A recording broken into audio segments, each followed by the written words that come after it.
जी sir. नमस्ते sir. नमस्कार। कल के न्यूज़पेपर में जी सर। सीईटी सेट की चर्चा हुई। जी सर। सीईटी समान पात्रता परीक्षा सॉरी सर, आवाज थोड़ी कट एक रही है।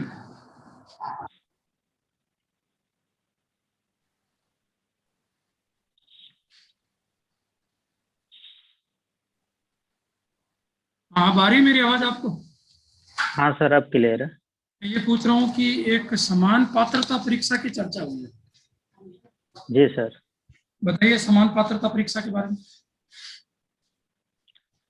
सर, जो राजस्थान में विभिन्न एग्जाम होते हैं जिनका कि एग्जाम जो एंट्रेंस एग्जाम में ज़्यादा डिफरेंस नहीं होता, उनके लिए सर एक कॉमन एग्जाम, एक स्क्रीन स्क्रीन टेस्ट की तरह से ही कॉमन एग्जाम की योजना है सरकार की, ताकि सभी के लिए एक common exam pre exam type हो जाए और बाद में फिर उस वैकेंसी से संबंधित अलग से एग्जाम लिया जाए, तो ये सीईटी सभी का को फुल एक फॉर्म समान क्या लेवल है? पे लेकर आए। सीईटी का फुल फॉर्म क्या है? Sir, common interest test. ये बताएं कि करवाएगा कौन इसको? सर, ये राजस्थान अधीनस्थ बोर्ड के द्वारा करवाया जाएगा 3600 पे ग्रेड से नीचे वाली एग्जाम्स के लिए।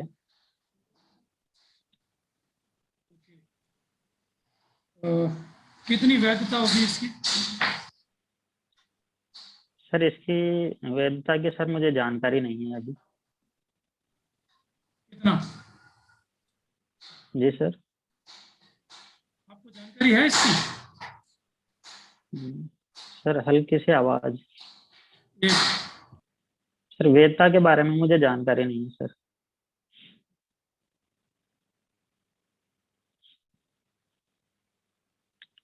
कह रहा हूँ, इसकी वैधता अवधि कितनी होगी?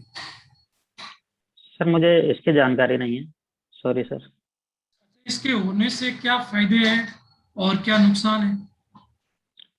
सर, सर, एक फायदा तो इसका ये है कि जो अलग अलग एग्जाम करवाए जाते हैं हाँ, जिनमें एग्जाम पैटर्न सेम रहते हैं, तो उसके लिए अलग अलग संसाधनों का यूज होगा और अलग अलग शेड्यूल एग्जाम के देने पड़ते हैं, तो उस प्रक्रिया में लंबा समय लगता है।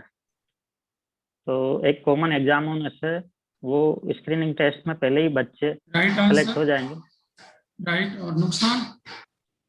सर, इसका नुकसान ये हो सकता है कि बच्चों को जो अलग अलग एग्जाम में, जहाँ पहले अलग अलग टेस्ट होते थे, वहीं पे अगर कॉमन एग्जाम होएगा और कोई बाई बाई चांस किसी का परफॉर्मेंस सही नहीं रहा, तो सर उसको फिर दूसरे एग्जाम में मौका नहीं मिलेगा, उसके लिए वो कॉमन चीज हो जाएगी। उसे फिर से अगले वर्ष का इंतजार करना पड़ेगा। बताएं कि जो ये एक रून इंडिया फाउंडेशन है। सॉरी सर, आवाज।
हाँ गोविंद जी, जी सर।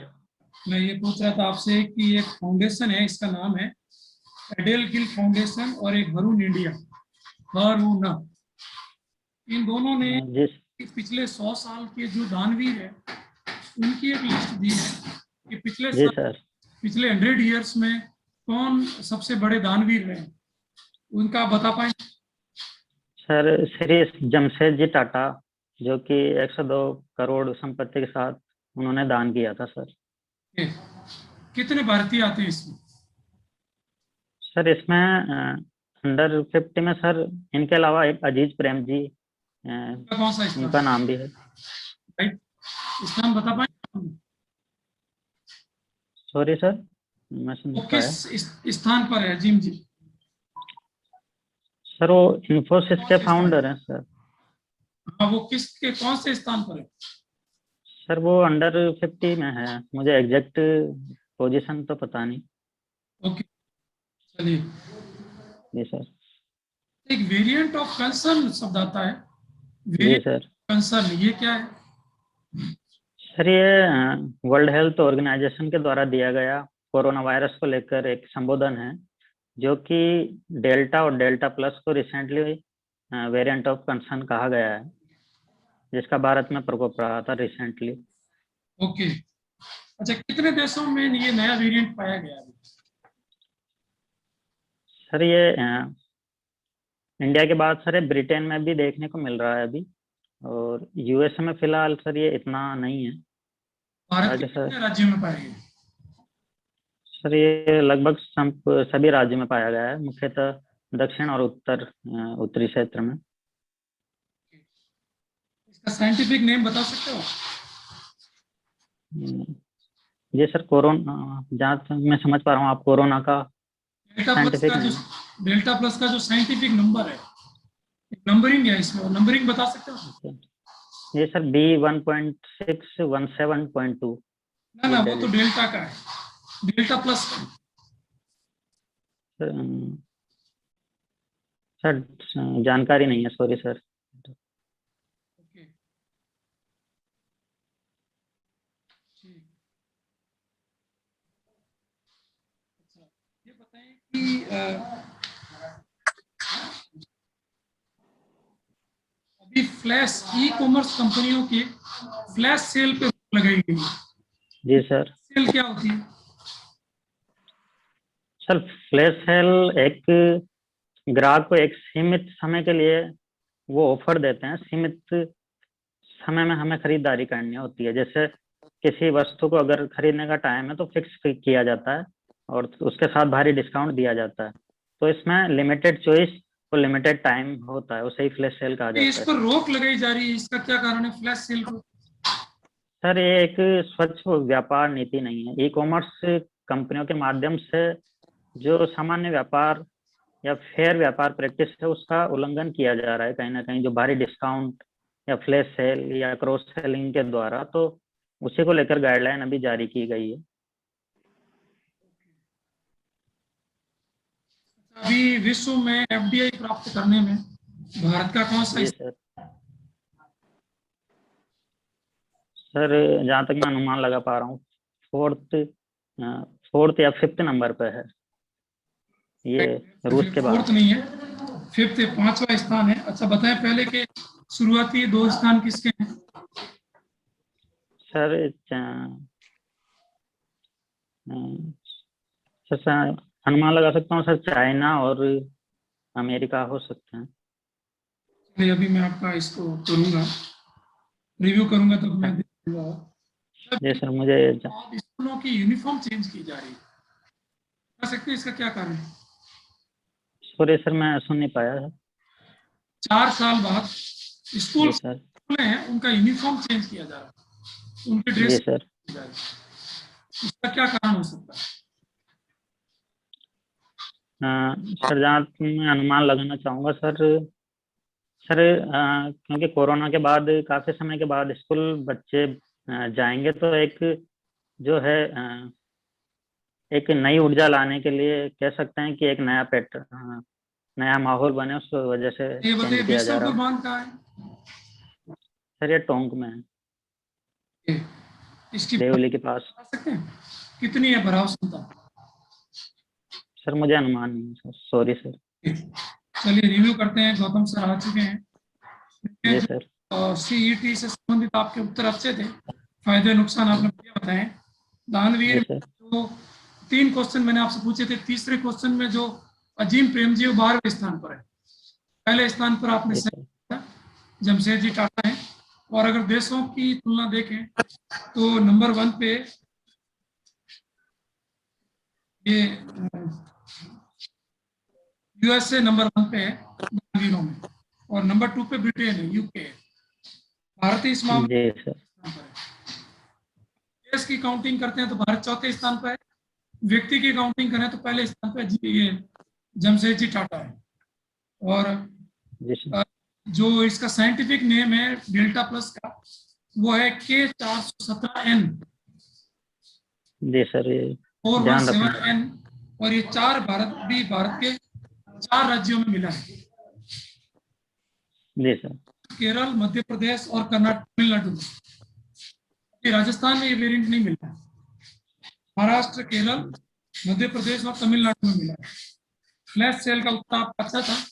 उसको रोकने का रीजन ये है कि ये लोग बहुत कम रेट पे तेजी से सेल करते हैं, तो जो छोटे विक्रेता हैं उनको नुकसान जी होता है। सर। इसलिए इस पर रोक लगाई जा रही है, मार्केट में मोनोपोली क्रिएट नहीं हो और छोटे विक्रेताओं का नुकसान ना हो।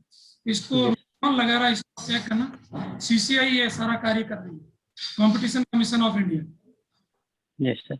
एफडीआई में आपने भारत का 5वां स्थान है एफडीआई में।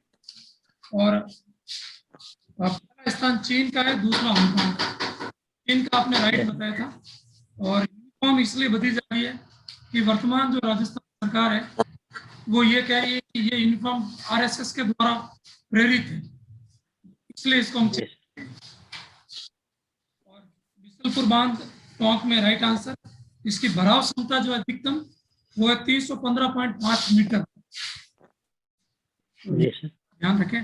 बाकी आपका ठीक है, काफी उत्तर आपने दिए हैं और इस बार थोड़ा गेटअप भी अच्छा लग रहा है आपका ओवरऑल। जी सर, धन्यवाद सर।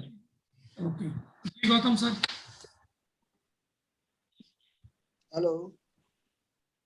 गोविंद जी हैं सर, गोविंद बडोलिया। या हेलो। हेलो। हाँ, good afternoon. Good afternoon sir. नमस्ते सर। नमस्ते। You are working in RPSC? जी सर। आपने पहले शायद इस पे आपके प्रोफाइल में नहीं लिखी थी ये बात। सर मैंने भेजा था सर को, शायद आपके पास आया नहीं होगा। हाँ, हो सकता है, मैं भी पॉसिबल। आप अभी वहां पर यू आर डूइंग जॉब? जी सर, मैं एलडीसी के पद पर कार्यरत हूँ 1.5 साल से। अच्छा अच्छा। आपने एसबीआई में भी काम किया था? हाँ सर, मैंने 4 महीने एसबीआई में काम किया as a clerk. Good good good good. तो वहां से क्यों ड्रॉप किया आपने? सर क्योंकि कॉलेज के बाद से ही सर मैंने सिविल सेवा में जाने का मन बनाया था, और बीच में घरेलू और आर्थिक स्थिति को देखते हुए मुझे तात्कालिक रूप से एसबीआई ज्वाइन करना पड़ा था।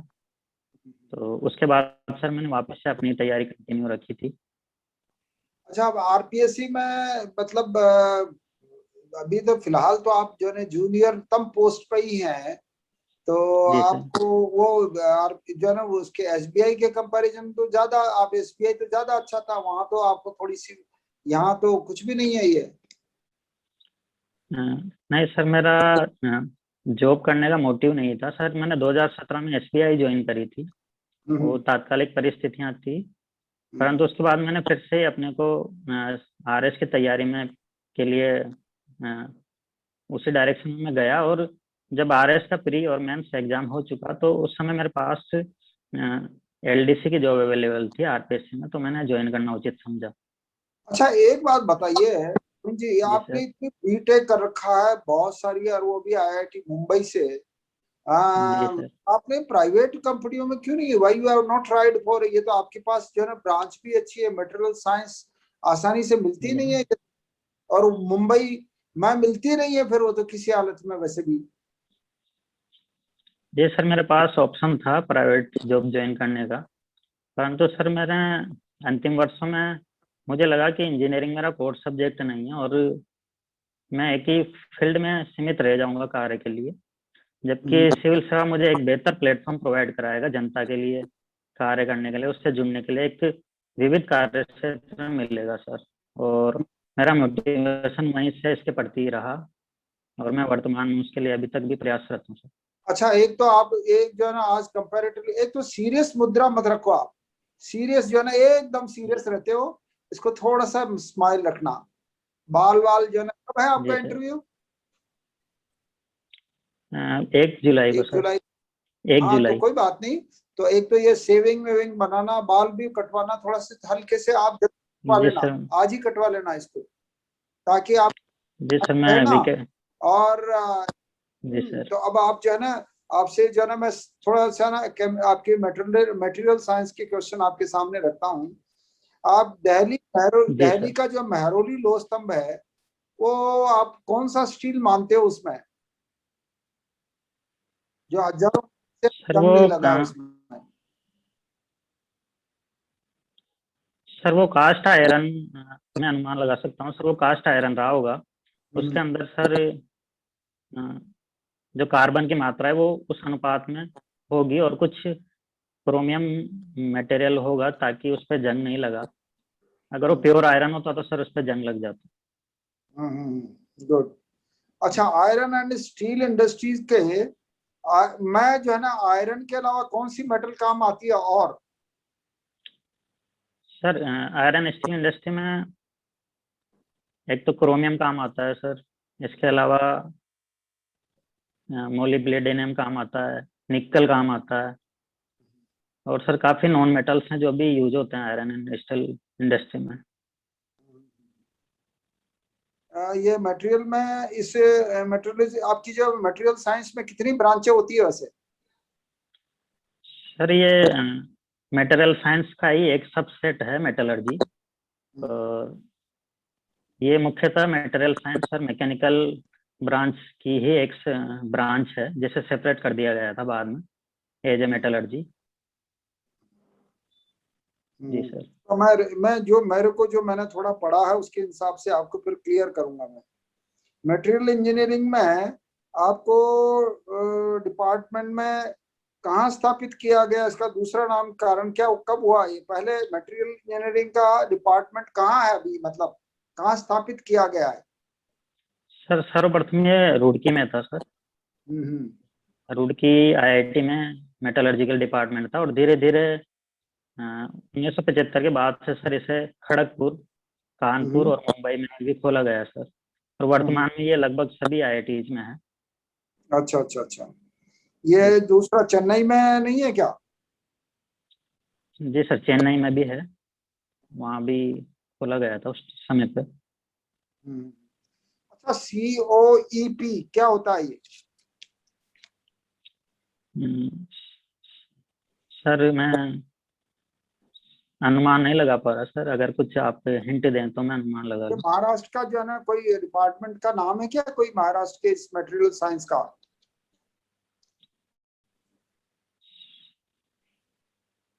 सॉरी सर, CO मैं COEP है ये, आपने जहां पर मुंबई में ही कहीं पर है इसका COEP ब्रांच? सॉरी सर, मैं अनुमान नहीं लगा पा रहा। चलिए, कोटा कॉलेज को पहले क्या नाम था इसका, कोटा कॉलेज का?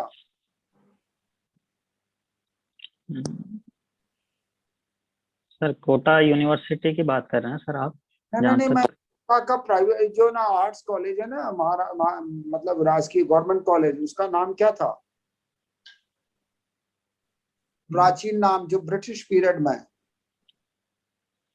Sir Maharao Bhim Singh government college हो सकता है सर, मैं श्योर नहीं हूँ। चलो मैं बताता हूँ अभी।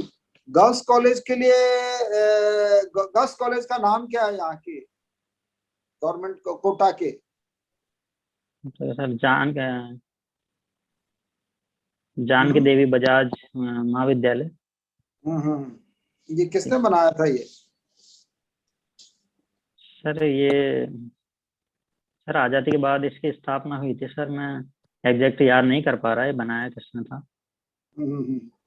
चलो, कोटा में कौन सी मूर्ति जो है वर्ल्ड की प्रदर्शनी में गई थी? अभी कुछ वर्षों पहले न्यूज़पेपर में भी था और कई दिनों तक इसको आया था कि ये बहुत फेमस मूर्ति थी जो कई सारी प्रदर्शनियों में, वर्ल्ड की कई सारी एग्जीबिशन में गई थी वो। सॉरी सर, मुझे जानकारी नहीं है। चलो, एक वहां पर म्यूजियम में एक मूर्ति और रखी है जो बहुत फेमस है कोटा के। जी आपने सर, देख? यहाँ जी सर म्यूजियम देखा है मैंने। हम्म। कौन सी है वहाँ? सर वहाँ पे सर एक हाथी की प्रतिमा है। चलो मैं और अभी सर रिव्यू कर बताऊंगा, है ना। जैसे एक, मुझे हाँ, अनुमान लगा तो लगा सकते हो आप। जैसे वहाँ हाथी और पशु पक्षियों की मूर्तियां हैं। इसके अलावा तलवार और कुछ बर्तन वगैरह की है। बाकी तो मुझे एग्जैक्टली याद नहीं आ रहा। आप चलो, अच्छा, इस एक बारे में डीसीएम में क्या प्रोडक्शन होता है डीसीएम फैक्ट्री में? सर वो केमिकल फैक्ट्री है। वहाँ पर मुख्यतः फर्टिलाइजर का उत्पादन किया जाता है। Very good, very good. अच्छा, खाद का एक कारखाना और है वहां पर, कहाँ पर है कोटा में? सर ये गडेपान फैक्ट्री में है। वहाँ पर चंबल फर्टिलाइजर्स नाम से। Very good. अच्छा, चलो आपका मैं रिव्यू कर लेता हूँ। पहले जो है क्वेश्चंस का, आपने जो है ना दिल्ली मेहरौली लो स्तंभ का तो आपने सही जवाब दिया है। जी कि सर। उस 2-3 ये हो सकता है, ये वो, क्योंकि वैसे बहुत सारे लोगों ने अभी तक अनुमान ही लगा रहे हैं, क्योंकि किसी को अभी एक्चुअली पता लगा नहीं है उसका। लेकिन हाँ, ऐसा माना जाता है कि आप जो कह रहे हो ना, क्रोमियम हो सकता है, और ये दूसरी 2-3 धातुएं हो सकती है। आयरन एंड स्टील इंडस्ट्रीज के लिए आयरन के अलावा कॉपर और एल्यूमिनियम का उपयोग नहीं होता है क्या? सर कॉपर का सर एक कंपोजिट मटेरियल में यूज कर सकते हैं, पर ज्यादातर तो क्रोमियम ही यूज होता है, क्रोमियम निकल। अच्छा अच्छा, मैंने कहीं पढ़ा था कि कॉपर और एल्यूमिनियम भी यूज। जी सर। अच्छा, ये मेटल सॉरी सर, आपकी वीडियो अटक रही है। जो है ना, इसमें आयरन को शुद्ध किया जाता है। Hello, you R G sir, अब फॉलोइंग? क्लियर है।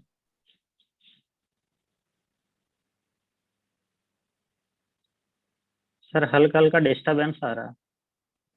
फिजिकल जिसमें जो है उसको अलग होने के बाद में जो है ना वो ये स्टील बनाया जाता है वो। जी सर। 2 ब्रांच है इसका। तो एक यूं कह सकते हैं कि एक जो है ना एक्सट्रैक्टिव ब्रांच ब्रांच होती है, और एक फिजिकल ब्रांच होती है। ये मैंने पढ़ा जी सर। है।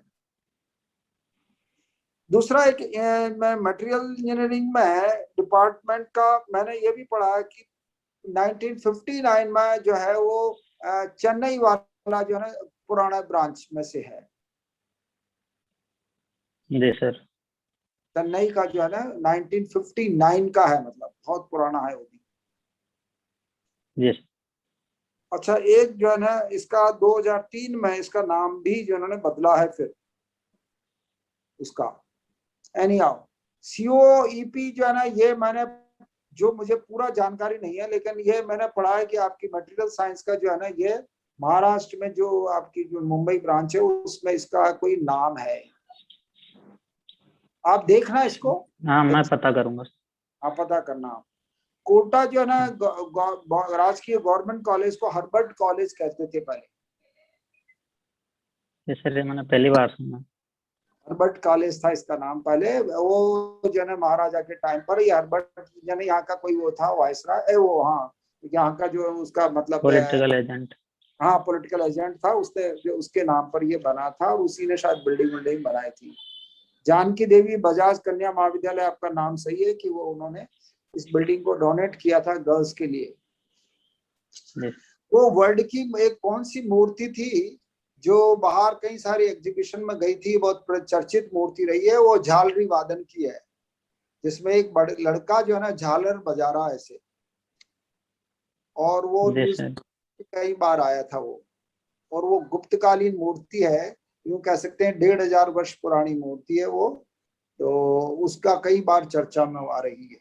एक म्यूजियम में और मूर्ति है जिसको शेष शाही विष्णु की मूर्ति का नाम आपने सुना हो तो, शेष शाही विष्णु की मूर्ति वहां की बहुत फेमस मूर्ति है, जो कि मतलब बहुत कम जगह ऐसी मूर्ति पाई जाती है जिसमें उसका जो है ना वो साइंटिफिक आधार पर बनी है वो मूर्ति कि पलंकार ये कैसा होता है, उसमें बहुत सुंदर मूर्ति है वैसे भी वो शेष शाही विष्णु जैसे उसका।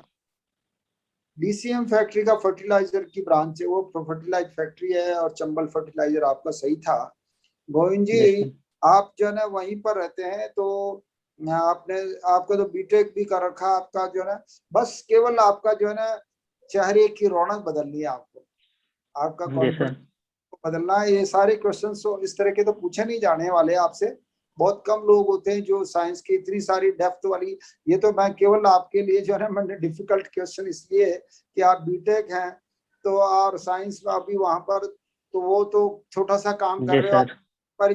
आपके कंपैरिजन जैसा वाला उस वहां का तो सवाल पूछ भी नहीं सकता था कि आरपीएससी में क्या काम कर रहे हो, तो छोटा काम कर रहे हो आप तो, इसलिए क्वेश्चंस मैंने आपके लिए थोड़ा डिफिकल्ट रखे हैं। मैं जी समझता सर। हूँ आपको जो है ना ये बाल थोड़े से पहले ही कटवा लेना चाहिए, तो ताकि नहीं लगता कि आपके जो है ना वो नहीं लगता कि अभी अभी कटवाया, पर लेकिन फिर भी थोड़ा सा इसको ट्रिमिंग करवाना। आज कटवा लूंगा। हाँ चलो, Govind ji I wish for the best, wish you best of luck. मैंने पहले थैंक यू ध्यान सर। था कि आप आरपीएससी में काम कर रहे हो, वहाँ कुछ लोग जानते हैं क्या आपको? सर ऐसे कभी कभी जो ऑफिस वर्क है उससे रिलेटेड ही मुलाकात होती है। अच्छा, अभी क्या काम देख रहे हो वहाँ? अभी तो मैं स्टोर सेक्शन में हूँ सर, जो स्टोर की सामग्री वगैरह से रिलेटेड। यार आप बीटेक होकर आप वहाँ छोटा काम कर रहे हो, मुझे तो आईआईटी, मुझे तो आपको लगना चाहिए था कि आपको बड़ी कंपनी में जाना चाहिए था, ये तो गवर्नमेंट की नौकरी में आरएस भी बन जाओगे तब भी कुछ नहीं होने वाला। मुझे जी तो सर, अच्छा जी लगता है। सर। चलिए आई wish for the best, wish you best of luck, आपकी आरएस की बधाई। Thank you sir. हाँ। जी धन्यवाद सर। राजेश सर।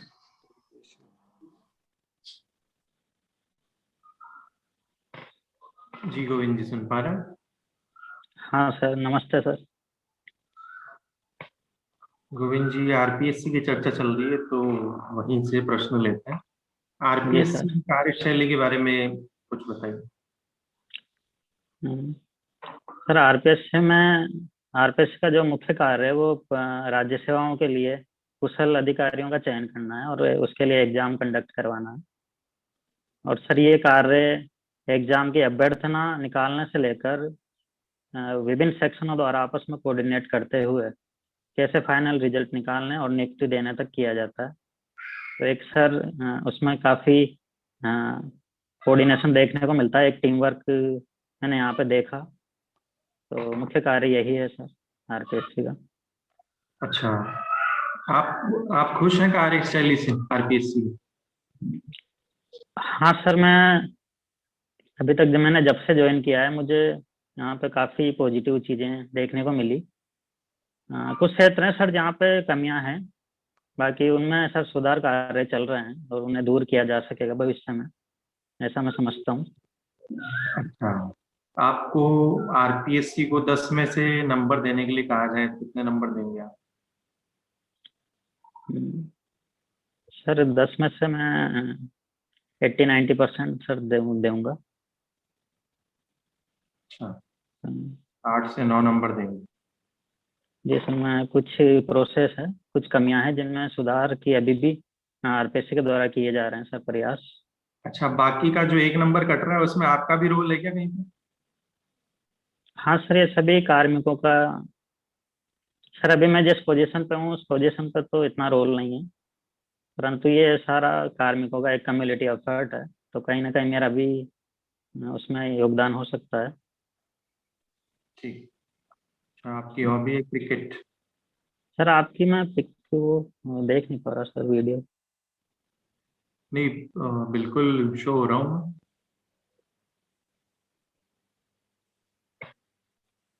जी सर, अब विजिबल है। ओके जी, सर। क्रिकेट आपकी हॉबी है तो मुझे ये बताइए गोविंद जी कि नहीं सर, राजस्थान, जी सर मेरी हॉबी हॉकी है। आपने क्रिकेट भी लिखा है? नहीं सर, वो मैंने हटवा दिया था सर, वो हॉकी लिखा था। और क्रिकेट अदर गेम्स में लिखा था। अच्छा, राजस्थान का राज्य खेल कौन सा है? वॉलीबॉल है सर। तो किसी राज्य का राज्य खेल आपको खेलना चाहिए। सर सर रुचि मेरी वॉलीबॉल में रही नहीं है, हालांकि मैं वॉलीबॉल भी खेलता हूँ, परंतु सर इंटरेस्ट मेरा हॉकी में है, तो उसी से तो मैं खेलता आ रहा हूँ बचपन से। अच्छा, वॉलीबॉल है या बास्केटबॉल है? सॉरी, मैं करेक्शन करना चाहूँगा सर, बास्केटबॉल है। अच्छा, तो आपने ये हॉकी का शौक क्या सोच के पाला? क्या अच्छा लगा आपको हॉकी में? सर मैं जहाँ पे रहता हूँ वहाँ पे पास में हॉकी ग्राउंड है, कोटा में। तो बचपन से ही इंटरेस्ट रहा था, बच्चों को खेलते देखता था, तो मेरा ज़्यादा रुझान हॉकी की तरफ ही रहा। और सर कॉलेज में मुझे काफ़ी खेलने का मौका मिला। वहाँ पे जो इंटर कॉलेज प्रतियोगिताएं होती है उनमें भी मैं खेल रहा हूँ। तो मेरी शुरू से ही रुचि रही है सर।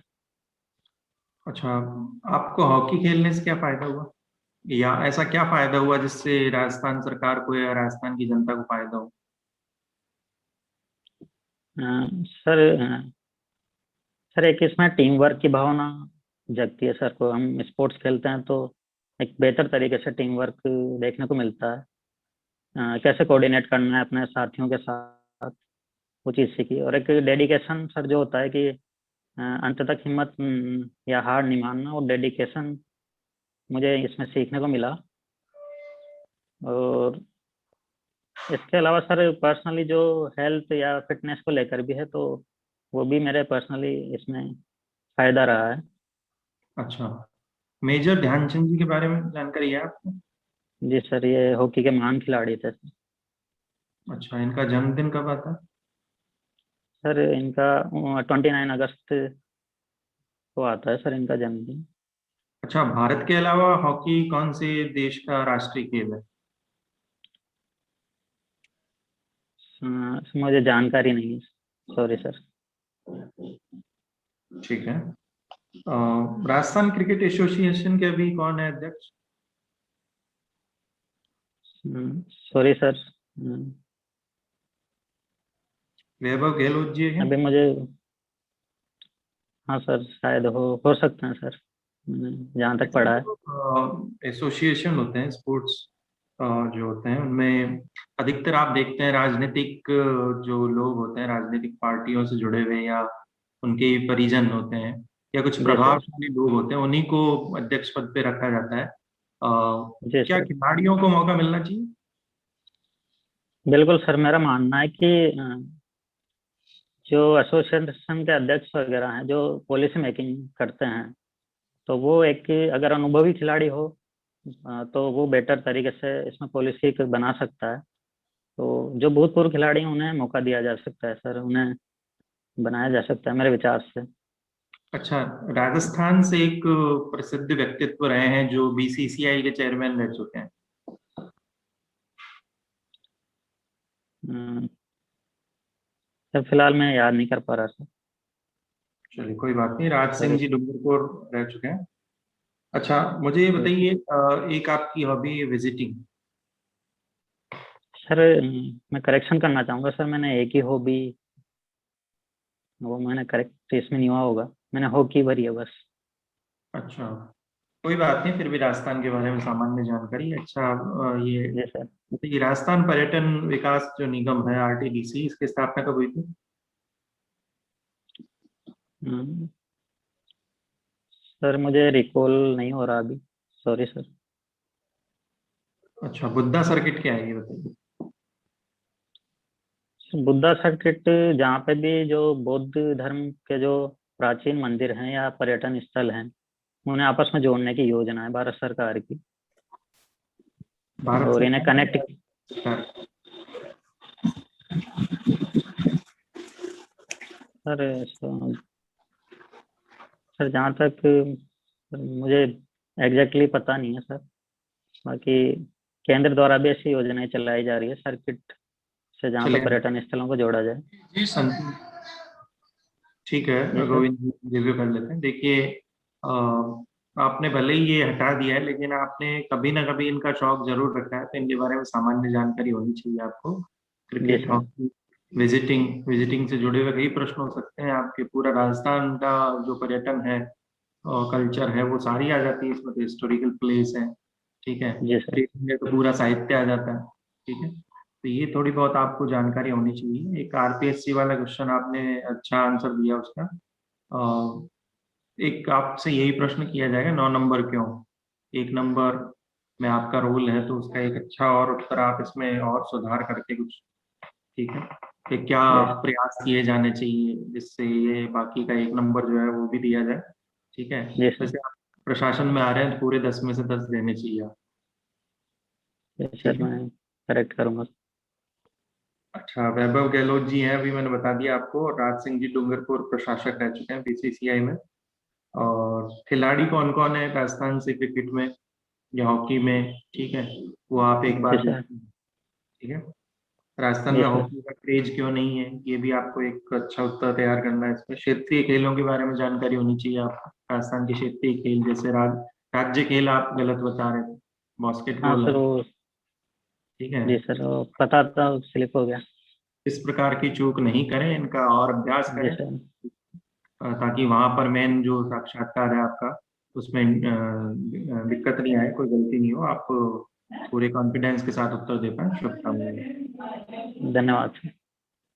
एक मैं और सुझाव देना चाहूंगा कि आप आई कांटेक्ट बना के रखें, और बार बार आपको यही रिव्यू में कहना पड़ रहा है कि आप आई कांटेक्ट नहीं रखते हैं, तो ठीक है, और एक जी सर, वो एनर्जी, ठीक है। जी तो गोविंद सर, वो जी मोबाइल के।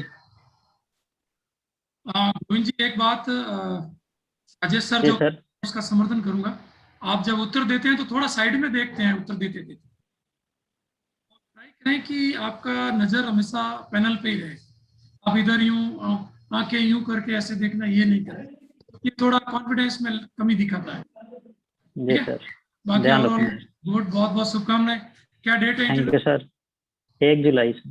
बस तो बढ़िया है, फुल फ्लैश लग जाइए अब तो। जी सर। ओके धन्यवाद सर। जी गौतम।